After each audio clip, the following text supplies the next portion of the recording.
Demand supply वाला था, जो आपका मार्केट का स्ट्रक्चर होता है, उन सभी चीज़ों के बारे में, कॉस्ट के बारे में आप लोग पढ़ाई करेंगे। खैर अभी क्या करते हैं, क्लास आपकी स्टार्ट करते हैं। आपका टॉपिक जैसे कि मैं नाम बोल रही हूँ अच्छा सा है, आपका क्या है, आपका इकोनॉमिक रिफॉर्म्स। कौन से रिफॉर्म्स? आपके इकोनॉमिक रिफॉर्म्स। ठीक, रिफॉर्म्स यानी कि आपके सुधार होते हैं, इनको आप हिंदी में लिखना चाहेंगे तो आपके क्या हो जाएंगे, आपके आर्थिक सुधार। कौन से सुधार? आपके आर्थिक सुधार।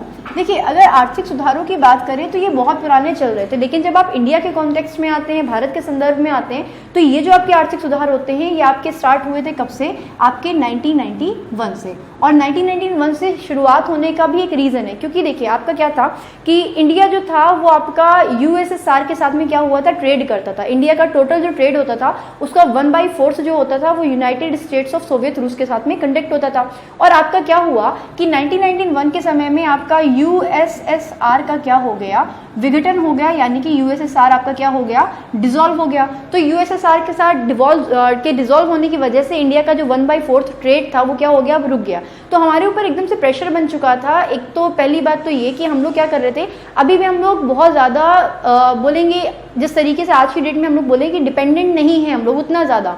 हमारे पास टेक्नोलॉजीज आज हो गई हैं, हम लोग आगे बढ़ रहे हैं, हम नई चीज़ें सीख रहे हैं। इवन हम लोगों की हर एक जगह में, चाहे वो आपका स्पेस रिसर्च हो, चाहे वो आपका फूड रिसर्च हो, हर एक सेक्टर में हम लोगों ने क्या किया है, अपना एक बेंचमार्क स्थापित करके रखा हुआ, हम लोग आज पहुंच रहे हैं। लेकिन उस टाइम पीरियड में हमारी जो इकोनॉमी थी, हमारी जो अर्थव्यवस्था थी, हमारे पास जो टेक्नोलॉजीज थी, उनका सबका क्या था, अभाव था। तो हमारे पास एकदम से डिसीजन लेना कि क्या हम मार्केट में बहुत सारा प्रोडक्ट को हम डाल पाएंगे कि नहीं डाल पाएंगे, क्या हमारे पास वो टेक्निक्स हैं कि हम उन चीज़ों को डेवलप कर पाएंगे कि नहीं कर पाएंगे, तो हमारी एकदम से अर्थव्यवस्था बिगड़ी हुई थी। तब क्या किया गया आपका, जैसे कि आप सभी लोगों को पता होगा कि यही 1991 का पीरियड था कि आपके कौन, आपके पीवी नरसिम्हा राव, क्या थे आपके, नरसिम्हा राव, आपके भारत के प्रधानमंत्री थे तत्कालीन, then prime minister PV Narasimha Rao. And आपके उस वक्त जो आज के समय पे आपके कौन है, मतलब जो कठपुतली हैं, जो पपेट है हमारे, किसके, कांग्रेस के, जो आपके पिछली बार बने हुए थे, नहीं ऐसा नहीं बोलना चाहिए, लेकिन एग्जैक्टली वो हैं जिनकी आजकल बहुत आवाज़ निकल रही है।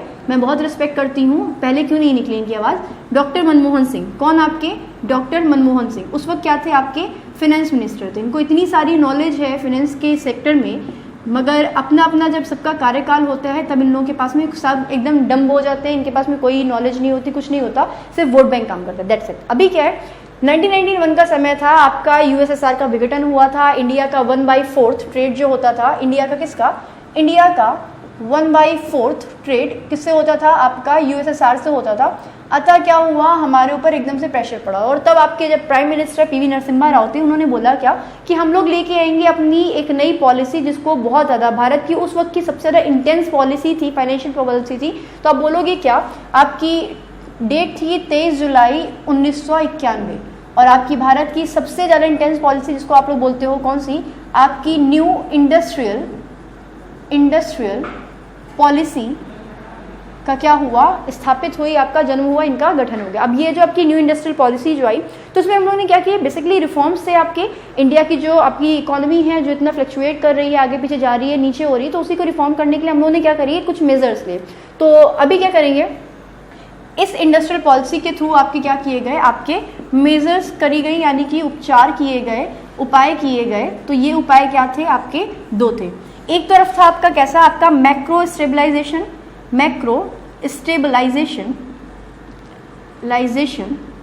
रिफॉर्म, ठीक। एंड जो दूसरा था आपका, उस दूसरे रिफॉर्म को आप लोग बोल सकते हो आपका कैसा, आपका स्ट्रक्चरल रिफॉर्म। कौन सा रिफॉर्म, आपका स्ट्रक्चरल रिफॉर्म, ठीक। स्ट्रक्चरल यानी कि आपका सुधार कैसा हो रहा है, संरचनात्मक सुधार हो रहा है, उपाय हो रहे हैं कैसे, रचनात्मक सुधार, ठीक। और दूसरी तरफ से आपके कौन से, आपके लिए गए आपके मैक्रो स्टेबलाइजेशन रिफॉर्म, यानी कि आप बोल सकते हो इसको समष्टि नहीं, इसको बोल सकते हैं हाँ, समष्टि अर्थव्यवस्था के समष्टि स्थिरीकरण उपचार, ठीक। तो हम नहीं पढ़ना है इतना, आप लोग मैक्रो पढ़ेंगे, ठीक है। आपने बोला क्या, मैक्रो स्टेबलाइजेशन रिफॉर्म किया, क्या गया, जब आपकी मैक्रो स्टेबलाइजेशन रिफॉर्म की बात करी गई तो इसमें बोला गया कि जो आपकी ग्रॉस डिमांड है उसको क्या किया जाएगा, उस ग्रॉस डिमांड को बढ़ाया जाएगा। क्या किया जाएगा, बढ़ाया जाएगा, ठीक। आपकी ग्रॉस डिमांड को क्या किया गया, बढ़ाया गया। अब क्योंकि आपकी डिमांड बढ़ रही है तो उसको आपको क्या करना है, फुलफिल भी करना है। और इसको फुलफिल करने के लिए हम लोगों ने क्या किया, जो हमारे स्ट्रक्चरल रिफॉर्म हुए थे इसमें हम लोगों ने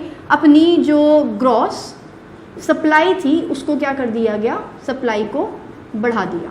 अब हुआ क्या, देखिए भाई, दिया गया, जब सप्लाई को बढ़ा दिया गया तो आपकी क्या हुआ, आपका जब सप्लाई बढ़ गई और आपकी क्या हो रही है, आपकी डिमांड बढ़ गई, तो इससे क्या हुआ कि आपकी लोगों की परचेजिंग पावर को बढ़ाना मेन उद्देश्य था किसका, आपकी ग्रॉस डिमांड को बढ़ाना। क्या करना, लोगों की क्रय शक्ति को बढ़ाने के लिए, लोगों की क्या करने के लिए, क्रय शक्ति यानी कि उनकी परचेजिंग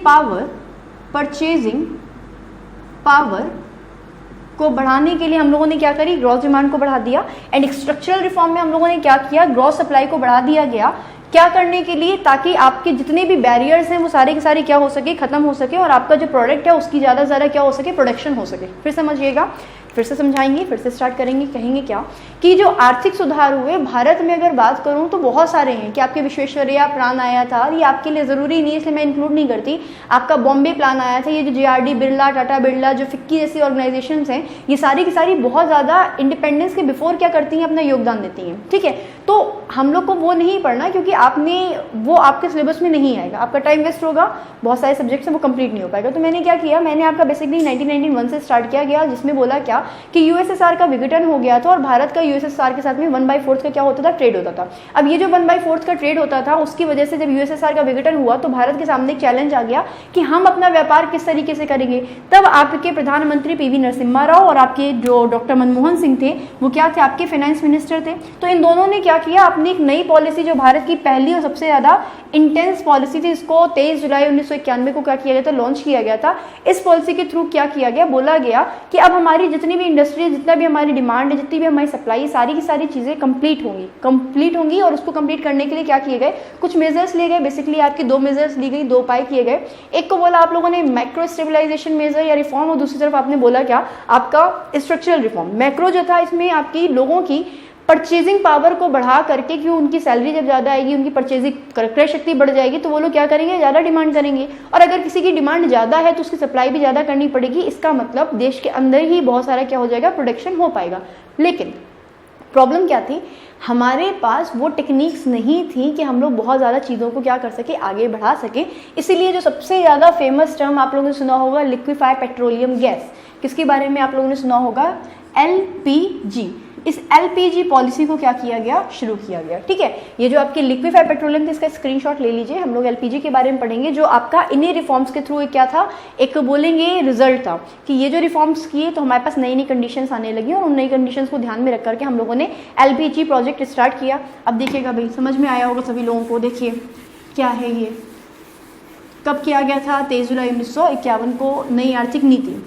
देखिए, इंडिया जैसा चोर देश है ना, चोर देश इसलिए कि यहाँ पे रेड टेपिज्म बहुत ज़्यादा है, यानी कि लाल फीताशाही कैसी है यहाँ पे, बहुत ज़्यादा है। और ये लाल फीताशाही की वजह से होता क्या है, LPG देखिएगा, समझ लीजिएगा, LPG यानी कि आपका क्या था, आपका लिबरलाइजेशन,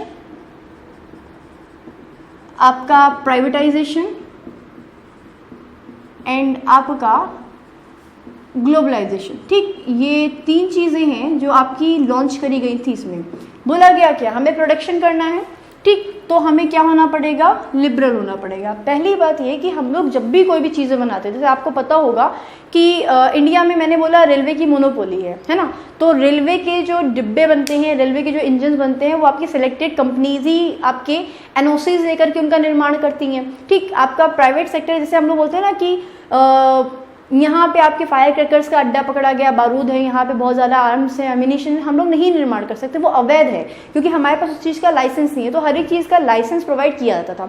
अब इतने सारे प्रोजेक्ट होते थे, प्रोडक्ट होते थे, उन सभी पे अगर आप लाइसेंस के लिए जाओगे सरकारी कार्यालयों में तो आपका क्या होगा, आपका बहुत सारा होगा टाइम वेस्ट। तो ये सारे का सारा टाइम वेस्ट ना हो तो बोला गया क्या, हम लोग अब कैसे बनेंगे, बहुत ज़्यादा उदार बनेंगे, हम लोग बहुत ज़्यादा कैसे बनेंगे, लिबरल बनेंगे। यानी कि जो विभिन्न प्रकार के प्रोडक्ट्स हैं उनको जनरेट करने के लिए, उनको बनाने के लिए यही तो करना था कि हम क्या करेंगे, पहले हम लोग लोगों की परचेजिंग पावर बढ़ाएंगे। जब परचेजिंग पावर बढ़ेगी तो उनकी डिमांड बढ़ेगी, क्योंकि इनकी डिमांड बढ़ेगी तो हमें प्रोडक्ट को मार्केट में उतारना पड़ेगा, अदरवाइज इन्फ्लेशन इंक्रीज हो जाएगा। तो हम लोगों ने क्या किया, हम लोगों ने ग्रॉस सप्लाई को भी बढ़ाने की कोशिश करी। अब ग्रॉस सप्लाई आपकी कैसे बढ़ेगी, जब आपकी प्रोडक्शन की कैपेबिलिटी, प्रोडक्शन कैपेसिटी आपकी कैसे हो जाएगी, बढ़ जाएगी, है ना। तो क्या किया गया, बोला गया कि जब हम लोग लिबरल होंगे, जब हम लोग उदार होंगे, यानी कि जो हमारे द्वारा लगाए जाने वाले NOCs हैं, यानी कि नो सर्टिफिकेट या बोलेंगे नो सर्टिफिकेट क्या बोलते हैं उसको, बोलते हैं NOC, यानी कि क्या, सर्टिफिकेट ऑफ ऑब्जेक्शन है क्या, क्या है यार, क्लियर नहीं हो रहा मेरे को, अभी नंबर नहीं आ रहा।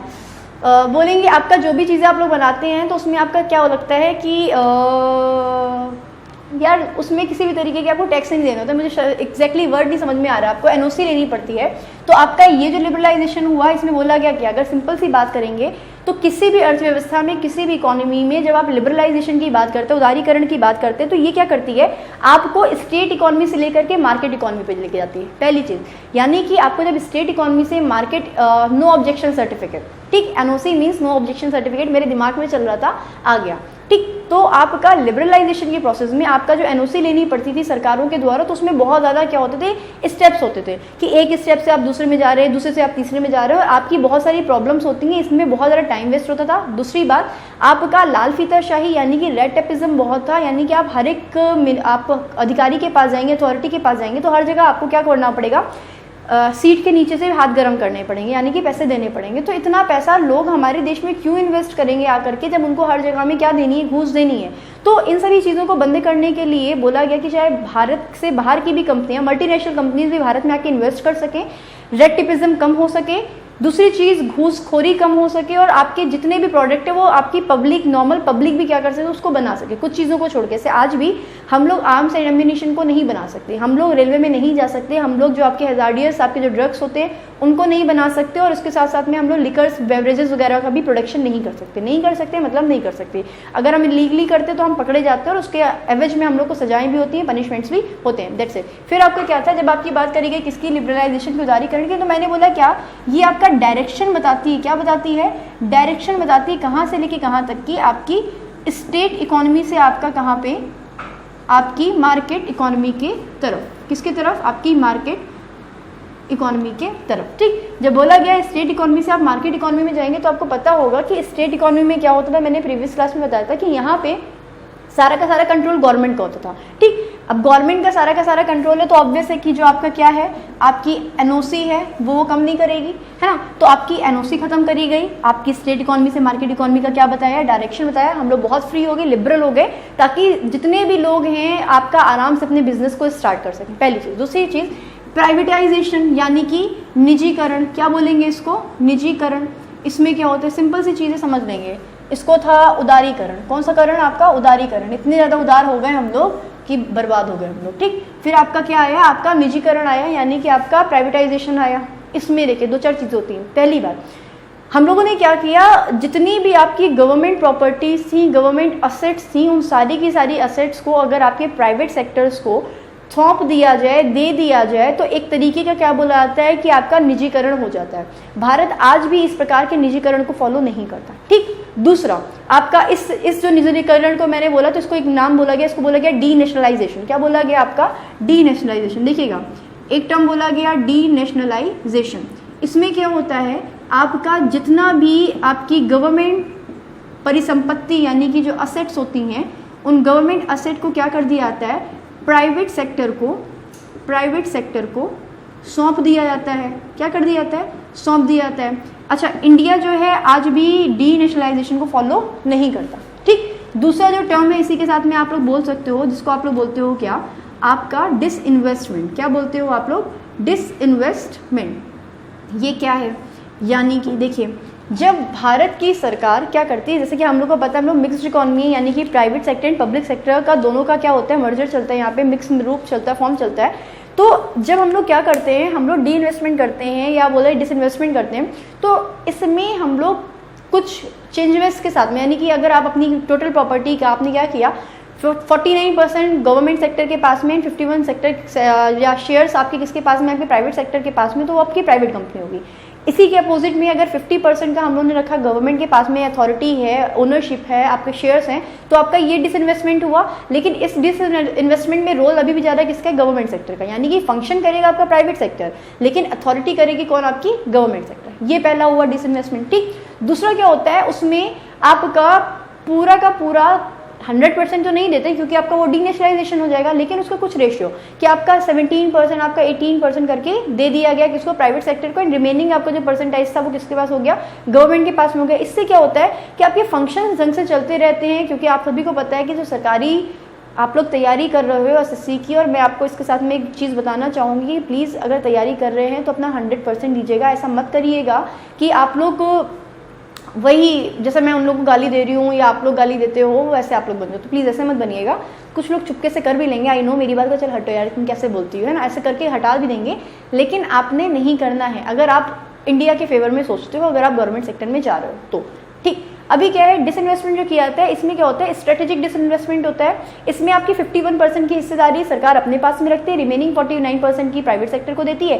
काम वो करते हैं, फंक्शंस वो करते हैं, एग्जीक्यूशन वो करते हैं, लेकिन अथॉरिटी अभी भी किसके पास है, गवर्नमेंट सेक्टर के पास में। ठीक, ये ठीक उसी प्रकार से होता है जिस प्रकार से आपका बोला जाएगा कि जो आपका जैसे आपके आजकल नहीं हो रहे हैं कि कॉन्ट्रैक्ट बेसिस पे काम कराया जा रहा है, कि 4 साल का हम लोगों ने कॉन्ट्रैक्ट दिया, या बोलेंगे जो एग्जामिनेशन कंडक्ट कराए जा रहे हैं कि बेसिकली आपका टीसीएस को दे दिया कि आपके जितने भी प्राइवेट एग्जाम है उनको वो कंडक्ट कराएगी। कराना गवर्नमेंट सेक्टर का काम था, लेकिन गवर्नमेंट के पास में ऐसी कोई बॉडी नहीं है जो कंडक्ट करा सके बिल्कुल ट्रांसपेरेंटली आपके वो सारे के सारे एग्जाम, क्योंकि कहीं ना कहीं कुछ ना कुछ हो जाता है। तो इसलिए आपको क्या बोला गया, टीसीएस हुई, विप्रो हुई, इस तरीके की ऑर्गेनाइजेशन कंडक्ट कराएंगे, एंड जो उसका फ्रूट्स होंगे वो कौन लेगा, आपकी गवर्नमेंट सेक्टर होगा। तो आपका ये किया गया। देन आप बोल सकते हो कि डीनेशनलाइजेशन एंड आपका किसके साथ में, आपकी डिसइन्वेस्टमेंट के साथ साथ में बोला गया क्या कि अगर सारी की सारी जो सरकारी जो आपकी असेट्स हैं, परिसंपत्तियां हैं, इनको बोला जाए कि आप लोग क्या करेंगे, अर्थव्यवस्था में निजी क्षेत्रों के लिए आपको प्रोत्साहित किया जाए, मोटिवेट किया जाए कि जितना भी आपका पब्लिक सेक्टर है उसमें प्राइवेट सेक्टर घुल सके, मिल सके और सारी की सारी चीज़ों को प्रमोट कर सके। तो आपको इस तरीके को भी आप लोग बोल सकते हो क्या, आपका प्राइवेटाइजेशन, यानी कि आपका निजीकरण। तो निजीकरण को अगर मैं सिंपल वर्ड्स में बोलूँगी कि जब आप क्या करते हैं, आप अपनी सारी की सारी जो गवर्नमेंट परिसंपत्तियाँ होती हैं, असेट्स होती हैं, उन सारी की सारी असेट्स को कंप्लीटली सेल आउट कर देते हो किसको, या बेच देते हो या दे देते हो किसको, प्राइवेट सेक्टर को। तो वो आपका कहलाता है डीनेशनलाइजेशन। इंडिया नहीं फॉलो करता। जब बात करते हैं डिसइन्वेस्टमेंट का, तो एक रेशियो में, एक परसेंटेज में आपकी भारत सरकार अपने पास में रखती है, कुछ परसेंट आपका प्राइवेट सेक्टर को देती है, काम प्राइवेट सेक्टर करता है, लाभ भारत सरकार उठाती है, तो इसको आप लोग बोलते हो डिसइन्वेस्टमेंट। ये जो डिसइन्वेस्टमेंट होता है इंडिया इसी को फॉलो करता है। एंड नेक्स्ट या थर्ड जो डेफिनेशन आप प्राइवेटाइजेशन की बोल सकते हो अच्छी तरीके से, तो आप उसको बोलोगे आपका क्या, कि जब भारत की जितनी भी गवर्नमेंट सेक्टर की जो असेट्स होती हैं उन सारी की सारी असेट्स को प्राइवेट सेक्टर में जाने के लिए, मल्टीनेशनल कंपनीज को इंडिया में आने के लिए, अपने अपने बिजनेस स्टैब्लिश करने के लिए अगर आप मोटिवेट करते हो, ये भी एक प्रकार का क्या है, आपका प्राइवेटाइजेशन। देन आपका जो सही समय या चीज़ें समझ में आई जिसको बोलेंगे क्या, आपका ग्लोबलाइजेशन। तो ये जो ग्लोबलाइजेशन होता है ये क्या होता है भाई, देखिएगा ग्लोबलाइजेशन यानी कि वैश्वीकरण। क्या होगा आपका, वैश्वीकरण। ठीक, देखिएगा ये वैश्वीकरण क्या है समझिएगा, यानी कि हम लोग क्या करते हैं, ट्रेड करते हैं। अब समझिएगा कि जब मैंने आप लोगों को बोला था कि आपके जो एक्सटर्नल फाइनेंशियल इकोनॉमिक इंस्टीट्यूशंस हैं वो सारे के सारे इंस्टीट्यूशन किस तरीके से फंक्शन करते हैं, कि क्या टैरिफ रेट डिसाइड होते हैं किसके लिए, आप सभी लोगों के लिए, आपने वो भी ध्यान में रखना है। देखा जैसे बोला क्या, वैश्वीकरण। तो जितनी भी आपकी गुड्स होती हैं, सर्विसेज होती हैं, जितनी भी आपकी चीज़ें होती हैं जो आप लोग क्या करते हो कि निवेश करते हैं, इन्वेस्टमेंट करते हैं, कि फॉरेन डायरेक्ट इन्वेस्टमेंट हुआ, तो इन सारा का सारा जब आप बोलेंगे एक अर्थव्यवस्था का विश्व की अन्य सभी अर्थव्यवस्थाओं के साथ में ट्रेड करना, चाहे वो वस्तु का हो, चाहे वो सेवा का हो, चाहे वो इन्वेस्टमेंट हो, निवेश हो, इन सभी को आप लोग बोलते हो ग्लोबलाइजेशन। और जब ये हुआ तभी इंडिया ने क्या किया, क्या किया भाई, आप लिबरल भी हो गए, प्राइवेटाइज भी हो गए, आप क्या हो गए, ग्लोबलाइज भी हो गए। लेकिन अभी भी हम कंप्लीटली नहीं हो गए हैं, या अभी भी हम लोगों ने एलपीजी को कंप्लीटली फॉलो नहीं किया गया। ये क्वेश्चन आपसे किस तरीके से पूछा जाएगा फिर समझ लीजिएगा। आपको एलपीजी का समझ में आया होगा, मतलब वैश्वीकरण का समझ में आ गया होगा, मतलब क्या। पहली चीज एलपीजी क्या है, तो लिक्विफाइड पेट्रोलियम गैस मत करिएगा, ये आपका लिबरलाइजेशन, प्राइवेटाइजेशन, ग्लोबलाइजेशन होता है, पहली चीज। दूसरी चीज, कब ये लॉन्च किया गया, 1991 में ये लॉन्च किया गया, किसके साथ में, 23 जुलाई 1991 को आने वाली आपकी न्यू इंडस्ट्रियल पॉलिसी के साथ में। इस न्यू इंडस्ट्रियल पॉलिसी में के समय में आपके प्रधानमंत्री कौन थे, पीवी नरसिम्हा राव थे। फाइनेंस मिनिस्टर कौन थे, आपके मनमोहन सिंह थे। ये कुछ क्वेश्चन है ऑब्जेक्टिव टाइप, इसको आप कर सकते हो। देन आपका ये तो हो गया। अब क्या किया गया, ये सारी की सारी चीजें चल रही थी, लेकिन हम लोगों ने एक टर्म सुना होगा 5 ईयर प्लान्स का। तो वो 5 ईयर प्लान्स, ये तो हमने बहुत टाइम पे बाद में लिया, यानी कि 1991 में लिया। इसके पहले भी आपकी बहुत सारी पॉलिसीज आई हैं, लेकिन उनको इतना इंपॉर्टेंस नहीं देना। आप प्रॉपर इकोनॉमिक्स के वो वाले स्टूडेंट नहीं हो कि आपको एकेडमिक्स क्लियर करना है। अगर आप एकेडमिक्स वाले होते आप पूरा सेक्शन पढ़ते, लेकिन अभी एग्जामिनेशन के पर्सपेक्टिव से पढ़ेंगे। ठीक है, अभी इतना समझ में आया। और मेरे लिए बेस्ट होता है कि ऑफलाइन क्लास हो, ताकि उसमें आप लोगों के डाउट्स को भी मैं समझ सकूं और उनके आंसर कर सकूं, क्योंकि अभी तो मुझे समझ में आ नहीं रही कि आपको क्या चीज़ें क्वेश्चंस अराइज हो रहे हैं आपके ब्रेन में, तो उन चीज़ों के बारे में तो मैं बता नहीं सकती। लेकिन हाँ, अभी क्या कर सकते हैं हम लोग, इसको आगे कंटिन्यू कर सकते हैं। कैसे करेंगे देखिए, सुना होगा आप लोगों ने किसके बारे में, इसके बारे में यानी कि योजना आयोग के बारे में, ठीक, या इसी को बोलते हैं आपका कौन सा कमीशन, आपका प्लान कमीशन, ठीक। लीजिए भी, क्या है आपका प्लानिंग कमीशन, समझिएगा। देखिए, जब योजना आयोग की बात करी जाती है, देखिए भाई, आपका मैंने बोला था कि ये सारी की सारी एलपीजी हो गया, यानी कि लिबरलाइजेशन हो गया, प्राइवेटाइजेशन हो गया, ग्लोबलाइजेशन हो गया। तो मैं अगर मैं होती क्लास में तो मैं क्या करती, मैंने बोला था क्या कि अगर मैं आपकी ऑफलाइन क्लास में होती तो मैं आपकी सबसे पहले ख़त्म कराती क्या, मॉडर्न हिस्ट्री। क्योंकि मॉडर्न हिस्ट्री जब अपना इंडिया क्या हुआ था, मॉडर्न हिस्ट्री खत्म हुई थी 1947 में, इंडिया अपना फ्रीडम प्राप्त किया था। इंडिया ने क्या किया था, इंडिया को फ्रीडम प्राप्त हुआ था। और इस फ्रीडम के बाद में इंडिया के पास में सबसे बड़ी प्रॉब्लम क्या थी कि हम किस तरीके से अपने इकोनॉमिक्स अफेयर को हैंडल करेंगे, और हमारे साथ में हमारे पास कॉन्स्टिट्यूशनल बॉडीज़ का भी हम लोगों को क्या करना था, निर्माण करना था। तो ये दो सब्जेक्ट होते हैं जिनको आप लोग क्या कर सकते हो, आप मॉडर्न हिस्ट्री के बारे में पढ़ सकते हो। और सबसे अच्छी बात क्या होती है कि प्रीवियस का जो है, यानी कि आपका जो मेडिवल है और आपका जो एंशिएंट है, वो आपका सिर्फ कल्चरल हेरिटेज के पॉइंट ऑफ व्यू से देखा जाता है। आपसे कोई नहीं पूछा जाएगा कि आपका ये हुआ था वो हुआ था। आपने क्या करना है, आपने मॉडर्न हिस्ट्री ढंग से पढ़नी है। एंड उसके बाद में आपकी इकोनॉमिक्स चल रही है, तो इकोनॉमिक्स में क्या हुआ, जब 1947 में इंडिया आपका फ्री हुआ तो हम लोगों को फ्री किस कंडीशन में किया गया था, कहने को हम फ्री थे लेकिन हमारे पास बहुत सारे क्या थे, चैलेंज थे। हमारे पास सबसे बड़ा चैलेंज क्या था, हमारे पास रिफ्यूजीज की प्रॉब्लम थी। वो शरणार्थी, वो सारे के सारे लोग जो पाकिस्तान से इंडिया में आए थे, और वो सारे के सारे लोग जो इंडिया से पाकिस्तान में गए थे, तो उसकी वजह से हमारे यहाँ क्या हो गया था, एक तो लैंड की प्रॉब्लम हुई थी, इतने सारे लोग आए थे और लड़ाइयाँ भी हो गई थी। तो उसकी वजह से हुआ क्या था, बहुत सारी बीमारियाँ फैल गई थी। इतनी सारी बीमारियाँ हैं, हमारे पास इतने चैलेंज हैं, और हमें क्या करना है, हमारी इकॉनमी को इस्टेब्लिश भी करना है, हमारी अर्थव्यवस्था को डेवलप भी करना है, बड़ा भी करना है। तो जब ये सारी की सारी चीज़ें हो रही थी तो बोला गया क्या कि एक्चुअली में क्या हुआ था कि हमारा कॉन्स्टिट्यूशन बन चुका था, लेकिन क्या हुआ कि एक आयोग था, इसका नाम था क्या, योजना आयोग, इसको आपने प्लानिंग कमीशन बोला। इसका भी गठन किया गया कब, आपके मार्च 1950 में। और जब मार्च 1950 में इसका गठन किया गया तो आपको पता चला होगा कि 1947 के बाद ही है। कॉन्स्टिट्यूशन भी आपका पता चल गया था आपको कि बन गया था। कॉन्स्टिट्यूशन कब बन के तैयार हुआ था हमारा, 26 जनवरी 1950 को। 24 जनवरी 1950 को क्या किया गया था, 3 चीज़ें आंशिक रूप से ली गई थी, यानी कि नागरिकता, निर्वाचन तथा संसदीय प्रणाली, यानी कि आपका सिटीजनशिप, आपकी नागरिकता, आपकी निर्वाचन यानी कि इलेक्शन, एंड संसदीय प्रणाली यानी कि पार्लियामेंट्री सिस्टम। इन तीनों चीज़ों को हम लोगों ने 24 जनवरी 1950 को आपके राजेंद्र प्रसाद को आपका भारत का पहला राष्ट्रपति बनाने के शासन में क्या किया गया था, आंशिक रूप से यानी कि पार्शियली हम लोगों ने इसको एक्सेप्ट कर लिया था। लेकिन रिमेनिंग जो था वो 26 जनवरी 1950 से चालू हुआ था। तो जनवरी के बाद में अब 50 आ गया था, यानी कि मार्च आ गया था, यानी कि कमीशन आयोग का गठन हो गया था किसका, मार्च 1950 में, ठीक। अब जब ये गठन हुआ इस चीज़ का, तो इसके पास में सबसे बड़ी प्लानिंग प्रॉब्लम यही है कि हम क्या करेंगे। योजना है, यानी कि योजनाएं बनानी है, यानी कि किस तरीके से हम योजनाओं को इम्प्लीमेंट करेंगे ताकि उनसे हम लोग क्या कर सकें, हम लोग रिजल्ट्स पा सकें। तो आपको बताऊं कि अगर प्रॉपर देखा जाए कि आपकी क्या होते हैं, जो इकोनॉमिक रिफॉर्म्स होते हैं, या आप बोलोगे इकोनॉमिक प्लानिंग होती है, तो उसको क्या बोलते हैं कि अगर एक सिंपल सी साधारण सी डेफिनेशन बोलें तो ऑप्टिमम यूटिलाइजेशन ऑफ रिसोर्सेज, ठीक, using all the resources completely और अच्छी तरीके से। तब आप लोग क्या होता है उसको बोलते हैं इकोनॉमिक प्लानिंग। यानी कि हमारे जितने भी, अगर बहुत तरीके से सही से बोलना चाहें तो हम लोग बोलेंगे क्या कि हमारे जितने भी आर्थिक लक्ष्य होते हैं, जितने भी हमारे इकोनॉमिक गोल्स होते हैं, उनको अगर हम लोग ऑप्टिमम यूटिलाइज करते हैं अपने सारे रिसोर्सेज को और उसके बाद अचीव करते हैं, तो इसी को बोलते हैं इकोनॉमिक प्लानिंग। और यही इकोनॉमिक प्लानिंग करने के लिए मार्च 1950 में योजना आयोग का गठन हुआ। अब क्या है, ये जो योजना आयोग है, संविधान में, कॉन्स्टिट्यूशन में आपको कहीं पे भी ये किसी भी आर्टिकल के अंदर नहीं दिखेगा, क्योंकि ये आपका कैसा होता है, ये आपका नॉन कॉन्स्टिट्यूशनल है, यानी कि गैर संवैधानिक है।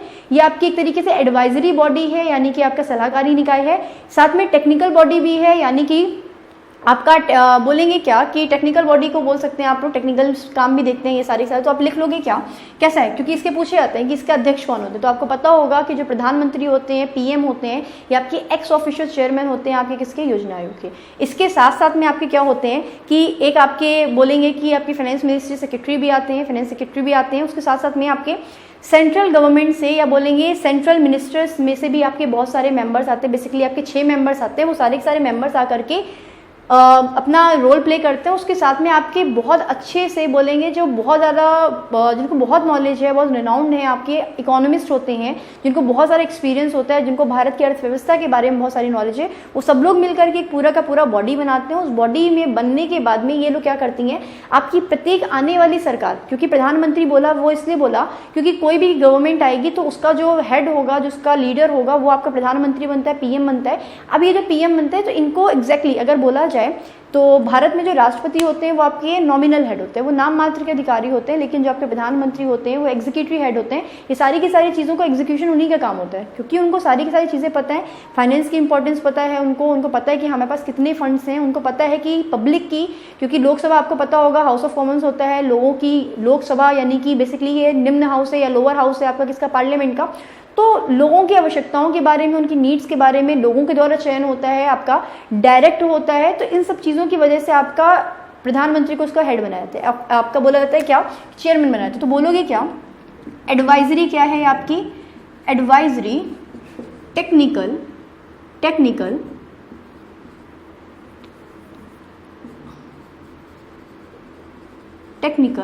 एंड आपकी कैसी, ऑटोनोमस यानी कि स्वायत्त क्या है, बॉडी होती है।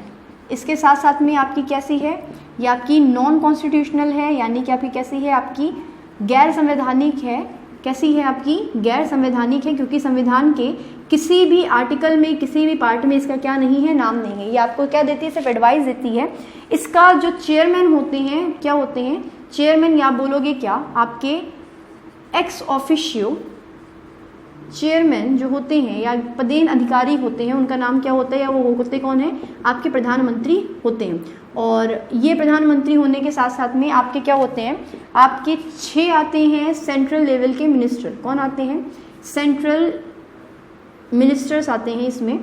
और इन मिनिस्टर्स के अलावा आपके क्या होते हैं, 6 मिनिस्टर्स आते हैं। उसके साथ में आपका एक मेंबर आता है जो क्या होता है आपका, जो बेसिकली बोलेंगे फाइनेंस के क्षेत्र में उसको बहुत ज़्यादा क्या होगी, नॉलेज होगी। फाइनेंस सेक्टर में नॉलेज रखने वाले व्यक्ति को भी क्या बनाते हैं, इसका एक मेंबर बनाते हैं, फाइनेंस सेक्टर में नॉलेज वाला व्यक्ति। और इसकी एक और सबसे बड़ी बात क्या होती है, वाला व्यक्ति, इसकी सबसे बड़ी बात ये होती है कि कभी भी इसके जो मेंबर्स हैं उनकी संख्या को घटाया जा सकता है और उसके साथ साथ में क्या किया जाता है, उनको बढ़ाया जाता है। ठीक है, तो एक तो आपके क्या हो गए, सेक्टर से आए, जिनको आप बेसिकली बोल सकते हो कि आपके सेक्रेटरी, क्या बोल सकते हो, आपके सेक्रेटरी, यानी कि सचिव स्तर का भी व्यक्ति इसमें आ जाता है। और इसकी संख्या है, जो मेंबर्स हैं उनको भी कभी भी क्या किया जा सकता है, कम और ज़्यादा किया जा सकता है। किसमें, आपके प्लानिंग कमीशन में। अब ये प्लानिंग कमीशन जो आपका मार्च 1950 में बना था, इसको बोलेंगे क्या, जनवरी 2015 में क्या कर दिया गया,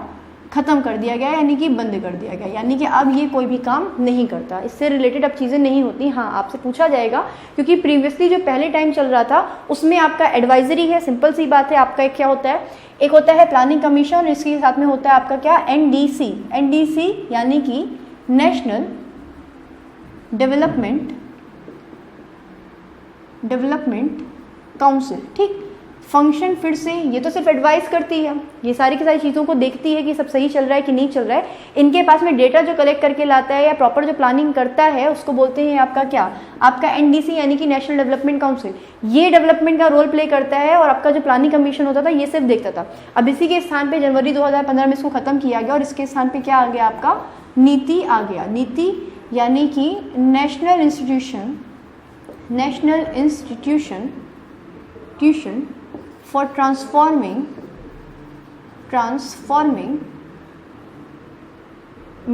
इंडिया। ठीक, ये नीति का क्या हुआ, गठन हुआ कब, आपका जनवरी 2015 में। ठीक है, अब क्या हुआ, जो आपका बेसिकली बोला जाएगा किसके बारे में, नेशनल डेवलपमेंट काउंसिल के बारे में, कि इसका गठन कब हुआ। ये तो आपका मार्च 1950 में बन गया था, लेकिन जो आपका कौन सा है, आपका एनडीसी है, ये बना था अगस्त 1952 में, इसके 2 वर्ष के बाद ही। अब समझिएगा, 5 साल की सरकार का कार्यकाल चल रहा है, उन्होंने अपना 5 साल का क्या बनाया, पूरा का पूरा प्लान बनाया कि जो हमारे पास बजट है, आप प्रीवियसली आपने बजट पढ़ा था, जो भी हमारे पास बजट है उस बजट का इतना सेक्शन हम लोग किस में डालने वाले हैं, इस पर्टिकुलर प्रोजेक्ट में डालने वाले हैं, इस पर्टिकुलर योजना में डालने वाले हैं। अब ये जो हम लोग 5 ईयर्स से प्लान बना रहे हैं, उन 5 ईयर प्लान्स में से आपका जो बन के आया, रिजल्ट हमारा आया, उसको भी हम लोग क्या करते थे, मॉनिटर करते थे कि ये सरकार चल रही है, इसमें हम लोगों ने मॉनिटर किया क्या। सपोज करिए आपका फर्स्ट जो 5 ईयर प्लान था वो 1951 से लेके 56 का था। आप लोग एक एक 5 ईयर प्लान के बारे में पढ़ोगे, कैसे पढ़ना है, बहुत ज़्यादा डिटेल में नहीं पढ़ना है कि 1951 से 56 तक चलने वाला जो फर्स्ट 5 ईयर प्लान था उसका ड्यूरेशन क्या था, पहली चीज़, उसका टैगलाइन क्या था, दूसरी चीज़, उसका वो किस मॉडल पे बेस्ड था, तीसरी चीज़। उसके साथ में हम लोगों ने क्या किया था, जैसे टारगेट हमारा ये था, अचीव हमने इतना किया, ये चीज़ें भी क्या कर ली जाती हैं, पूछ ली जाती हैं, बहुत जनरली, मतलब बहुत नॉर्मली, बहुत रेयरली पूछी जाती हैं। ऐसा कुछ नहीं है कि बहुत ज़्यादा पूछी ही जाएंगी, बट आपको याद भी करना होता है। और मैं इसमें विश्वास नहीं रखती कि आप एक एक डेटा को याद कर लो बैठ करके, कि पहला हमारा 7% का टारगेट था, 3% का टारगेट था, एंड आपने अचीव किया कितना, 1% भी नहीं किया। रीज़न आपसे पूछ जाएंगे कि अगर हमने 51 से 56 में पहला अपना बेस किया था तो हमारा मेन उद्देश्य क्या था, ऑब्जेक्टिव क्या था। आप समझ लीजिएगा कि नीति आयोग की ज़रूरत क्यों, यहाँ पर आप समझोगे इस चीज़ को। पहली बात, योजना आयोग ने इतनी सारी योजना बना करके रखी, प्लानिंग इन्होंने करी, किस तरीके से इंप्लीमेंट करना है वो एनडीसी का कार्य था। उसमें एडवाइस दी किसने, आपकी योजना आयोग ने, इनका काम ये था 5 ईयर प्लान में जो आपके प्रधानमंत्री हैं उसके ऊपर। एनडीसी की बात करेंगे, नेशनल डेवलपमेंट काउंसिल की बात करेंगे, अगस्त 1952 में बनी थी। और इसमें होते क्या क्या है, जैसे आज आप लोग नीति आयोग में देखते हैं ना कि प्रत्येक स्टेट से आपके मिनिस्टर्स आएंगे, इंक्लूडिंग आपका दिल्ली एंड पौंडीचेरी, क्योंकि वहाँ पे विधानसभाएं हैं, तो वहाँ के मिनिस्टर्स होते हैं, प्रधानमंत्री होते हैं, एक आपके उपाध्यक्ष होते हैं। जैसे आपके बेसिकली बीच में आए थे कौन से, अरविंद सिंह पनगड़िया आए थे, अरविंद पनगड़िया आए थे, तो अभी वो चेंज हो गए हैं, आपके राजीव आ गए हैं, तो राजीव बन गए नीति आयोग के उपाध्यक्ष बन गए हैं। ये फुल टाइम नहीं होते हैं, ये आपके पार्शियल होते हैं, कम टाइम के होते हैं। प्रधानमंत्री का भी जितनी देर वो प्रधानमंत्री बनेंगे तब तक में जो भी प्रधानमंत्री आएंगे वो उसमें, यानी कि फुल टाइम आपके कौन होंगे, प्रधानमंत्री। बंदे से नहीं, यहाँ पे पद से मतलब है कि प्रधानमंत्री जो होते हैं वो आपके क्या होते हैं, फुल टाइम मेंबर होते हैं, किसके, नीति आयोग के। एनडीसी का भी सिमिलर होता था कि आपके नीति आयोग के जो फुल टाइम मेंबर होंगे प्रधानमंत्री होंगे। अब उस बॉडी पे कोई भी बैठे आकर के, कि प्रधानमंत्री आपके नरेंद्र मोदी हैं या प्रधानमंत्री आपके मनमोहन सिंह है या आपके जो भी, अब 2019 में मायावती आएंगी तो मायावती है ना, नहीं मायावती पता नहीं हमें आएंगी कि नहीं आएंगी। क्या आइए, अभी क्या है कि 1 जनवरी 2015 में खत्म किया गया और नीति आयोग जो बन करके आया, उस नीति आयोग में हम लोगों ने पूरा चेंज कर दिया कि हमने 15 ईयर्स का अपना क्या बनाया, अपना रूट बनाया, 7 ईयर्स का हमने अपना विजन बनाया, एंड 3 ईयर्स का हम लोगों ने देखा क्या, एक शॉर्ट टर्म पीरियड में हमने देखा कि हम किस तरीके से काम कर रहे हैं। क्यों किया गया, क्योंकि सरकारें आती हैं, पैसा लेती हैं, फिर आपको समझ में आता होगा कि आउटकम बजट क्या होता था। रिलेट कर लेंगे आप चीज़ों को कि आई वो 51 से 56 के लिए आई थी, लेकिन 51 बहुत जोश था, उन्होंने बहुत सारे काम किए। 52 में, 53 में, 54 में उन्होंने कोई काम नहीं किया। 56 में उनके पास फंड कम पड़ गया, 55-56 में फंड कम पड़ गया, तो वो आपका आउटकम बजट नेक्स्ट गवर्नमेंट जो है उसके लिए पेंडिंग हो गया, उसमें आकर के क्या करेंगे वो देखेंगे। तो इसीलिए बोला गया कि हमारे रहते रहते, कि हम लोगों ने बोला ना 2022 तक इंडिया को बहुत ज़्यादा अच्छा कर लेंगे, सब कुछ कर लेंगे। आज 2019 चल रहा है, तो 2014 में मोदी सरकार आई थी, तो उन्होंने आने के बाद 2015 में बनने के बाद बोला क्या कि 2018 में 3 साल के बाद हम देखेंगे हमने कितना अचीवमेंट, कितनी प्रोग्रेस ऑब्टेन करी है। हमें नहीं लगता, देखिए अभी तक कुछ भी नहीं किया इन लोगों ने, ठीक है। उसके बाद आपका जो 7 साल का इन्होंने रूट मैप बनाया, उस 7 साल में ये क्या काम करेंगे, इनका उद्देश्य ये था कि 2019 में हम लोग दोबारा से आएंगे, और दोबारा से आने के बाद 5 साल का हमारे पास फिर टेन्योर हो जाएगा, हम लोग यहीं पे बैठे रहेंगे, यहीं पे करते रहेंगे, पब्लिक कुछ भी नहीं करेगी, पब्लिक रहने दो, मत बोलवाओ, बहुत बुरा लगता है, ठीक है। तो इनका बेसिकली काम क्या है, यही है, फिर से समझ लेंगे। प्लानिंग कमीशन मार्च 1950 में बना था। क्यों बना था, एक तरीके से आपकी technical advisory and autonomous body है, सब अपने आप में स्वायत्त है, इसमें कोई भी काम हो। बेसिकली आपको बोला ना कि बहुत सारे से विश्वेश्वरैया प्लान भी आया था, आपका बॉम्बे प्लान भी आया था, ये सारे के सारे प्लान पहले से आए थे। क्यों आए थे, क्योंकि हमारे पास हमारा इंडिया इंडिपेंडेंट होने के पहले भी आए थे। उन्हीं सारे लोगों को मिला करके आपकी एक ऐसी बॉडी बनाई गई जो आपके अच्छे खासा भारत के बारे में जानती हो, उसकी भौगोलिक स्थिति, उसकी फिजिकल स्थिति, स्ट्रक्चर को समझती हो, भारत की जितनी भी आपकी हिस्ट्री है उसको समझती हो। उन लोगों को रखा गया जिनके पास बहुत नॉलेज है, जिनको बहुत ज़्यादा नॉलेज, उनको रखा गया। देन बोला गया कैसे ये नॉन कॉन्स्टिट्यूशनल है, गैर संवैधानिक है, इसीलिए इसको बंद करना है, इसको हटाना बहुत ज़्यादा ईजी हो पाया था। आपकी एक्स ऑफिशियल जो चेयरमैन होते हैं, प्रधानमंत्री होते हैं, फुल टेन्योर होता है, इनका पूरा कार्य होता है। 6 इसमें सेंट्रल मिनिस्टर्स आते हैं, और आपके 1 मेंबर्स होते हैं जो आपके सेक्रेटरी लेवल के होते हैं। फाइनेंस में बहुत ज़्यादा इनको क्या होती है, नॉलेज होती है, काफ़ी अच्छी तरीके से इंप्लीमेंट कर देते हैं, ठीक है। ये इनके मेंबर्स बन गए। 1 जनवरी 2015 को उसको समाप्त किया गया। आ गया national institution for transforming India, जिसमें आपके सभी स्टेट्स के क्या होते हैं, आपके मिनिस्टर्स आते हैं, आपके प्रधानमंत्री आते हैं, आपके फुल टाइम जो आपका मेंबर है प्रधानमंत्री हैं, आपके पार्शियल टाइम मेंबर हैं आपके राजीव आ गए, राजीव कुमार आ गए, वो हैं। उसके साथ साथ में आपके सभी स्टेट्स, यानी कि आपकी प्रत्येक राज्य के भी जो वित्त मंत्री हैं, उनके जो प्रधान सीएम है यानी कि चीफ मिनिस्टर्स, उन सभी का भी रोल होता है किसमें, आपकी नीति आयोग में। That's it. फिर एनडीसी क्या है, आपकी नेशनल डेवलपमेंट काउंसिल है, अगस्त 1952 में बनी थी। प्लान ये बनाते थे, एग्जीक्यूट ये करते थे, रिजल्ट ये देते थे, एडवाइस ये करते थे। खैर अभी क्या करते हैं, क्लास को एंड करते हैं यहाँ पे। दूसरी चीज़ क्या है, क्लास तो यहाँ पे एंड हो रही है, मैंने इसलिए एंड करी है क्लास क्योंकि आप जो 5 ईयर प्लान्स पढ़ोगे, यानी कि कल आपके 5 ईयर प्लान्स होने वाले हैं, आप एक 5 ईयर प्लान का जो एक डेटा है, मैं आपको इंफ्रास्ट्रक्चर नहीं बताऊंगी, मैं इंडस्ट्रीज़ नहीं बताऊंगी। आपसे बहुत ज़्यादा क्वेश्चंस पूछे आते हैं इंडस्ट्रीज़ के कि आपका सेकंड 5 ईयर जो प्लान हुआ था, उस सेकंड 5 ईयर प्लान के दौरान में आपकी बोला जाता है कि जो कंपनीज, जो इंडस्ट्रीज़ बनी थी, बेसिकली आपकी स्टील इंडस्ट्रीज़ बनी थी, उसमें किनका सपोर्ट लिया गया था, किस कंट्री का लिया गया था, वेस्ट जर्मनी का लिया गया था, यूएसएसआर का लिया गया था, ब्रिटेन का लिया गया था, ब्रिटेन का साथ मिला करके आपकी उड़ीसा में राउरकेला में कौन सी बनी थी। ये सारे के सारे क्वेश्चन आपसे पूछे आते हैं, तो उनको मैं क्या करूँगी, मैं आपके 5 ईयर प्लान्स में इंक्लूड करने की कोशिश करूँगी, क्योंकि कई बार आपसे पूछा आता है कि ये कंपनीज कौन है या ये इंडस्ट्रीज़ कौन से हैं, ये किस 5 ईयर प्लान के तहत इनका गठन हुआ था, क्या ये आज भी एग्जिस्ट कर रही हैं कि नहीं कर रही हैं, तो वो आपको हेल्पफुल हो जाएगा, आपका कंपाइलेशन हो जाएगा एक साथ में। ठीक है, तो अभी क्लास को एंड करेंगे यहाँ पे, और लगा के पढ़ाई करिए। और इकोनॉमिक्स बोर लग रही है, मुझे भी लग रही है ना, मन नहीं कर रहा पढ़ाने का, नहीं ऐसा कुछ नहीं है, सब्जेक्ट बहुत अच्छा है। आपको अभी माइक्रो भी पढ़नी है तो उसमें ज़्यादा बोरिंग होगा। अभी यहाँ तक के लिए एंड करते हैं क्लास को, फिर मिलेंगे। शुभ रात्रि, शब्बा खैर, बाय बाय।